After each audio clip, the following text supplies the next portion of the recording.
while I was walking around warm-ups at the Vegas Bowl, meeting the coaches, chit-chatting with some of the players. Everybody was fantastic. I was getting updates on my phone via the boys and other people about the score. Hey, it's 17-0 right now. Who? Colts over What? That's right. Okay. Hey, it's 30. It's 33. 33-0. Ball game. What a hilarious situation.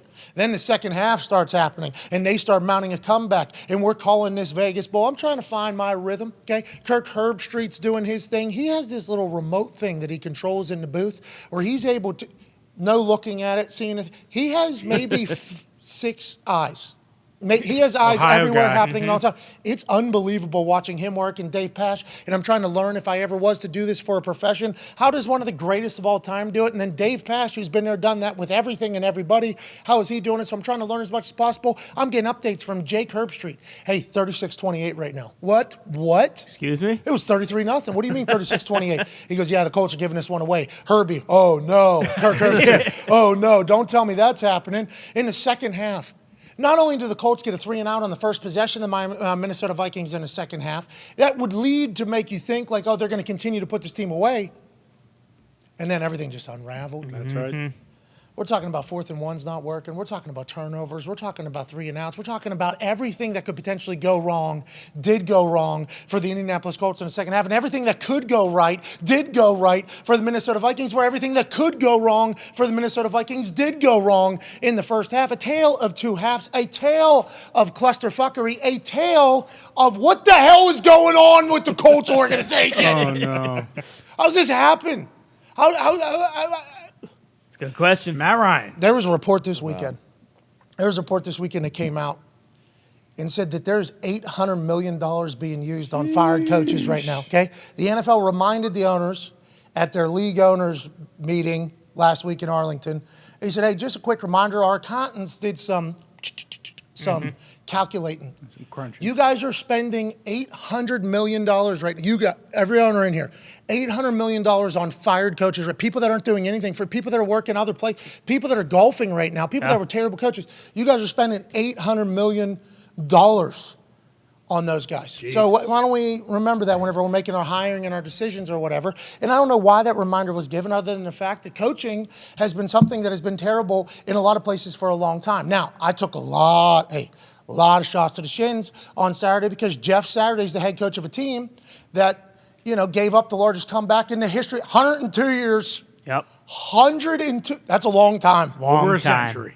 That's a long time of something happening. 102 years, largest comeback of all time. Jeff Saturday was a coach on the other sideline. So Jeff Saturday's not going to love that to be on his resume. No. But also, Pat, you remember sticking up for Jeff Saturday being hired? You remember yelling at everybody that said it was a bad hire? You remember attacking people that said he was going to do terrible? It was like I never, attacked people thinking that Jeff Saturday was going to be a great coach. I said he could be. Hey, could be the greatest coach of all time. Could be.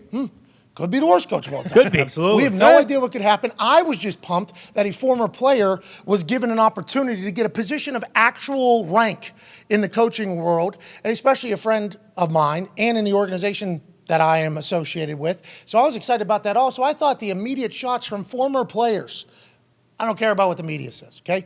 Media has to do their job. I appreciate media having opinion. Media is a very vital part of the entire professional sports, not only because of the coverage, but the storylines, the drama, everything. I appreciate that. But the former players that just came out and attacked it, I was not happy about. Bill Cowher saying a former player, also a guy that got hired very young, whenever a lot of people would say his resume for him to get the head coaching job at the Pittsburgh Steelers, his hometown team, kind of a question mark. Him coming out and attacking it in favor of other coaches and how hard they work. Okay, Bill, relax, dude. And then Joe Thomas coming out and burying him on a monologue diatribe where you would have thought that he was personally offended and said that Jeff should have said no to the job whenever he was asked. He was like, Joe, how many bad coaches do you play for? A lot. You know how I know? Because you fucking never won. Right. So, I have respect for Joe Thomas as a football player. I have respect for Joe Thomas and everything that he does. But whenever he came out taking a shot at a former player, getting an opportunity to do something, I found that to be outrageous because a lot of former players would love to get into coaching, but they never would because they don't want to have to fucking shine shoes after a prolific 12-year career when you have to go back to the bottom of the totem pole. So I thought this was a good sign. Now, I do fear. Unfortunately. I do fear it's going to be difficult to get a powerful job as a former player if you have no NFL coaching experience after what just happened on Saturday. So, for all the people that were attacking me on my take earlier this season, whenever this all took place, I'd like to let you know you are right, okay? I was a little too optimistic, okay? I thought maybe, although that roster is supposed to have a bunch of fucking great players, I mean, all over the board, people are being paid. Every single position group has somebody that's paid. Every single position group has somebody that's allegedly prolific at what they do. Every single position group is supposed to be good. Coming into the season, team was supposed to go to the fucking playoffs, make a Super Bowl run. Yeah. That's why they paid Matt Ryan to come to the Indianapolis Colts. We'll pick up that contract that nobody else will pick up. We'll have him play for our team because we have everything around him. We have the highest paid offensive line. Oh, yeah. We got an MVP running back out the rest of the year. Yeah. It's kind of been one of those years. That's a shame. Tough Can't wait year. to see him bounce back next year, hopefully. Wide receivers, we got young up-and-coming guys. Defensive side of the ball, we got great defense. Studs. We had so many Pro Bowlers on defense side of the ball. We got Gus Bradley coming in to be defense coordinator. This guy knows defense. He's been good everywhere he's been. Genius. Coming into the season, this was supposed to be a team. Then they stunk. And stunk again. That's right. And stunk so bad that they only got -4 yards in first quarter against the New England Patriots. And while that game was unfolding, Jim Irsay actually called Jeff Saturday and said, "Yo, what the fuck is going on?" Jeff Saturday, who's been a consultant for the team, obviously, throughout the last couple of years, I believe, has held a position in the Indianapolis Colts, obviously in the Ring of Honor for the Indianapolis Colts, played for 13 years for the Indianapolis Colts. And he said, "Jim, I can't even watch the game. I'm watching that thing later tonight when the film comes out, pal. I don't even know. I can't even help you." So whenever that team at the beginning of the year ties the Houston Texans, I think, in the first week. Yep.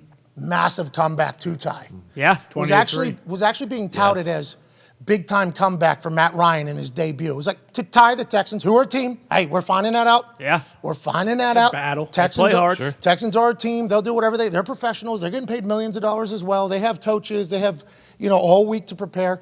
But that Colts team has just been terrible. So Jeff Saturday coming in, I thought was going to be good, a guy that can revitalize everybody, and they have not. 33-zip in the fourth quarter against the Dallas Cowboys a week ago. 33-zip, you're up at halftime. You end up fucking losing somehow. I don't know what is wrong with this Indianapolis Colts team. I don't think any other former players are going to immediately get, thrusted into a head coaching role. I don't think it's going to happen because of this experiment and because it's the largest comeback in the history of the NFL. But I have no idea how you fix what's going on in that locker room. I have no clue. I don't know what the problem is. I don't know who the problem is. I don't know how the problem is. But you're losing fourth quarters, 33-zip. You're up 33-0 at halftime, and I understand that Jeff Saturday probably could have called better calls going for it on 4th and 1, especially with Parks Frazier, who's a 30-year-old fucking offense coordinator calling plays for the first time, and they have Matt Ryan try a QB sneak, and then immediately afterwards we got a 64-yard screen to Dalvin Cook. That's a touchdown. It's just like there's a lot of decisions that were in there, but also this locker room is supposed to be great. This is supposed to be a great locker room, and it clearly isn't. I mean, I don't know what the problem is, and could they be sick of everything that's gone on over the last 3 years? Maybe. Certainly. Makes sense. I could see that. You go from Andrew Luck, and then you go for 5 different quarterbacks, and everybody's supposed to be the long-term answer. Phil Rivers comes in, boom, team starts loving him, team starts rallying. They make the playoffs, they lose. He retires coaching a high school team in Alabama with no phone service anywhere in town. None. That's right. And we only know that because we tried to have him on a megacast, couldn't fucking reach him. Couldn't reach him. No. Couldn't reach him. So then he leaves. I think the boys all loved Phil Rivers. Yeah. Oh, yeah. I think Phil Rivers was beloved in the locker room. Also, they had success. So then Carson Wentz comes in. Carson Wentz is supposed to be the answer because he and Frank Reich know each other just like Phil Rivers knew Frank Reich. Carson Wentz comes in. He's not the answer. Everybody says he's like not a good leader. Get him out of here or whatever. And I don't know if that's true. I'm just telling you what was said. He was traded after one season, didn't make the playoffs, didn't play well at the end. He gets traded away. Then they bring in Matt Ryan. Here's another leader coming in doing his thing. So I don't know if like the humans in the locker room are just sick of the bullshit and this is not what an NFL experience is. But I don't fully understand how the team can allow that to happen. I don't know how they can have such high hopes and perform so poorly unless it all is just we have worse scheme and worse strategy than everybody else. But I feel like from watching in the trenches and from watching everything DB and listening, everybody's running basically the same shit. Yeah, It's just whether or not, it's being executed or not. Can we figure that out? I don't know. I'm worried about the future of the Colts. I actually threw around an idea over there. When I walked in here this morning, trying to get caught up on the time zone change. Sure. Yeah, it's tough. I was out there 3 days. Seattle, Vegas, and I come back to Indianapolis. It was the exact worst amount of time to be there. Yeah, you're on 3 Pacific days. time. Yeah, jet lag's rough. I'm going through it too. You came back from Chicago. That's certainly Central Time. We are on Eastern Time, by the way, Indianapolis. We're like the farthest west Eastern time zone city you can really get to. Sweet. And even part of the state, I think, is in Central Time zone over there. But as I came in this morning, back to Indianapolis, the home of the Colts, I said, I wonder if they'll ever just think about, you know, like and Bill pointed it out, like a file bankruptcy that a team can do. Yeah. Okay? The NFL has to pay all these guys these contracts, but we're out all of them. Okay? We're out all these because we gave money to so many guys on the team, so many guys that are playing. These guys are playing. These games you're watching, the guys that are getting paid this massive amount of money, they're all playing out there, and the team is doing. I wonder if you could just trade everybody, and the NFL has to pitch into that G4 program where they pay out, because I want players to get their money, they negotiate their money, they earn their money from what they did in previous times.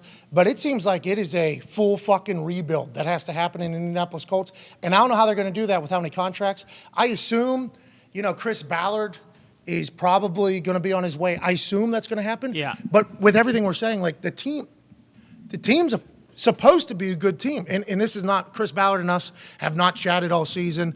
I have no idea how he's reacted to the things that I've said, and who knows how he feels about Jeff Saturday being a coach and everything. Like, we have not talked with Chris Ballard, so this is not me sticking up for Chris Ballard. But, like, is the locker room, I guess the locker room is the problem. So that would be the team that you put together. But this team on paper was supposed to be great, which is GM. So Jeff Saturday, it appears, is not going to be the next Lombardi.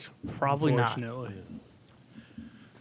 But Pete Carroll was once coach of the Patriots. He was terrible up there. That's right. That's right.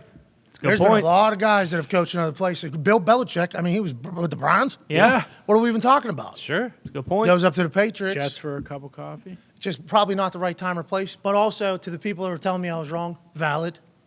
I was a little bit too optimistic. I think you guys are negative about anything. And if he would have became the Lombardi, I'm not sure you guys would have been. I wouldn't have been asking you guys to do.